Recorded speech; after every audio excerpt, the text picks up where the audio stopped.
I thought we had it all. The quiet mornings, the laughter over coffee, the late-night talks that made the world feel small and safe. But something had shifted. I couldn't pinpoint when it started, only that her gaze no longer met mine, that our conversations had turned hollow, like echoes in an empty room. I asked if she was okay, and she would nod, smile even, but it never reached her eyes. There were small signs I ignored: missed dinners, whispered phone calls, nights she returned late without explanation. I told myself I was overthinking, that maybe I was imagining the cracks in what I thought was solid ground. Then one evening it happened. She looked at me as if I were a stranger and said the words I never expected to hear: "I don't love you anymore." Those 4 words shattered everything. There was no anger, no argument, just a quiet, final declaration that erased years of shared memories. My chest tightened, my mind raced, and for a long moment, I couldn't breathe. I wanted to beg, to question, to demand a reason, but I realized there wouldn't be one. It wasn't about a fight or a mistake, it was over. I made a choice then, a decision that haunts me even now. I packed my things quietly, without a word, without confrontation. I left the house that had been ours, stepping into the night carrying only what I could hold in my arms. The silence behind me was deafening, but I needed to escape before anger, heartbreak, or despair could take hold. I didn't tell her where I was going. I didn't look back. Part of me hoped she'd call, maybe even chase me, but another part of me feared the reality of what this silence would mean. I was stepping into the unknown, leaving everything familiar behind. I just didn't know yet that leaving wouldn't be the end, it would be the beginning of a life I never expected, and that she wasn't ready to let go of either. Moving out wasn't the end, it was a beginning I didn't know I needed. At first, everything felt strange. The silence of my new apartment was deafening, but slowly, I began to notice things I hadn't felt in years: freedom, space, the ability to make decisions without hesitation. I arranged my furniture the way I wanted, hung pictures that made me smile, and even allowed myself to enjoy the small luxuries I had ignored. I cooked for myself, stayed up late reading, and for the first time in a long while, I laughed without thinking about anyone else. I started to rediscover who I was. There were moments when doubt crept in, nights when loneliness gnawed at me, but I reminded myself that this was my life now. I could choose how I wanted to live, and no one could dictate my happiness. I reconnected with friends I had neglected, explored hobbies I had abandoned, and even considered dating again, though cautiously.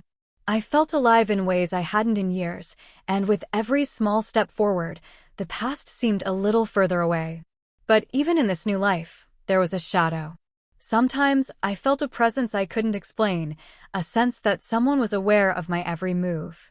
I would catch glimpses of someone from afar, messages that seemed too coincidental, or find little signs that made my heart race. At first, I tried to ignore it, to convince myself it was paranoia, that I was simply adjusting to being alone. But deep down, I knew this wasn't just my imagination. Someone from my past wasn't ready to let me go, and the freedom I was learning to enjoy came with a quiet tension I couldn't shake. I kept moving forward, living cautiously, balancing hope with wariness. I was building a life I thought was mine, but I had no idea that the past had already started following me, closer than I realized, waiting for a moment to disrupt everything I was carefully constructing. At first, it was subtle. A message from an unknown number, a shadow at the edge of my vision, a note slipped under my door. I told myself it was coincidence, that I was imagining patterns where none existed. But the signs kept coming, growing bolder, more intentional. I began noticing familiar habits mirrored in my new life, things only someone who knew me intimately could track. My heart started to race every time the phone buzzed, every time I saw someone watching from afar. It was her, my ex-wife. She had found me, and she wasn't going away quietly. The realization hit hard. All the freedom I had built felt fragile, like glass ready to shatter. I couldn't enjoy my mornings, my routines, my hard-won peace, because someone was intruding on every step I took. It wasn't violent, not yet, but it was calculated, obsessive. The fear of being watched, followed, exposed, consumed me. I replayed every interaction, every choice, wondering how much she knew and what she wanted. I felt trapped in a life that was supposed to be mine, the walls closing in without warning. I tried to ignore it, tried to convince myself that distance would make her relent, that time would dull her obsession. But it didn't. Each small encounter, each cryptic message, each uninvited presence reminded me that she was always there, waiting, observing, perhaps hoping to pull me back into a life I had left behind. My instincts screamed at me to act, to protect myself, but every step I took seemed watched, every decision anticipated. I realized I couldn't stay passive any longer. This wasn't just about moving on or finding peace. It was about reclaiming control over my life.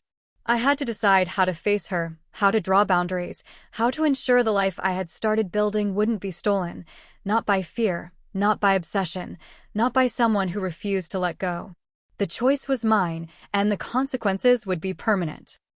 I knew I couldn't let fear dictate my life any longer. Every day I had spent rebuilding, healing, and reclaiming myself was worth defending. I set boundaries, cut off the silent intrusions, and refused to respond to cryptic messages. I took control of my routine, my space, and my peace, no longer giving her presence any power over me. It wasn't easy.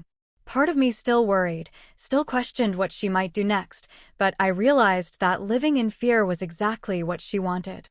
I refused to give her that satisfaction. Standing firm meant asserting myself in ways I hadn't before. I blocked contact, documented the encounters, and created distance in every way I could. With each decision, the tension eased slightly. I felt the first real moments of safety in months.